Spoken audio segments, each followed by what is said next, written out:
Et je pense que nous avons senti le témoignage de l'ensemble des populations visitées par rapport non seulement à l'impact amené donc, au niveau donc, de leur localité, mais aussi l'impact positif, surtout dans le cadre de l'amélioration des conditions de vie des populations. Cela veut dire que Promoville donc, a eu à faire énormément de choses, non seulement au niveau donc, de Dakar, mais aussi à l'intérieur du pays. Là où je vous parle, donc, à peu près 9 milliards ont été mobilisés pour 11 km de voirie, financés à partir du budget de l'État, la Banque africaine de développement et aussi la Banque islamique de développement. Comme je l'ai dit tantôt, c'est des voiries assainies, éclairées, l'éclairage est là et qui sera mis en œuvre donc incessamment.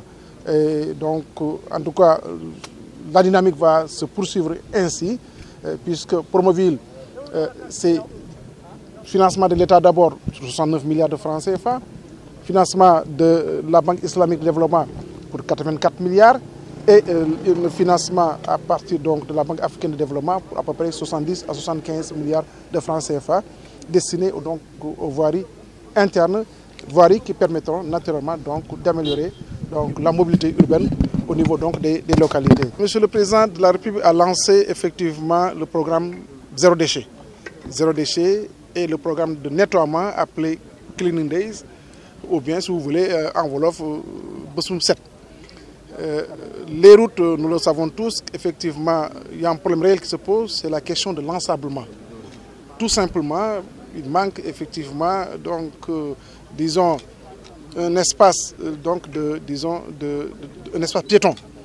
Et pour faire face à cela, Monsieur le Président de la République a annoncé, donc, lors du dernier Conseil des ministres, le lancement d'un programme national de pavage qui va donc, concerner toutes les grandes villes, les centres urbains et certainement aussi donc, des centres urbains secondaires pour lutter contre l'ensablement effectivement des voies.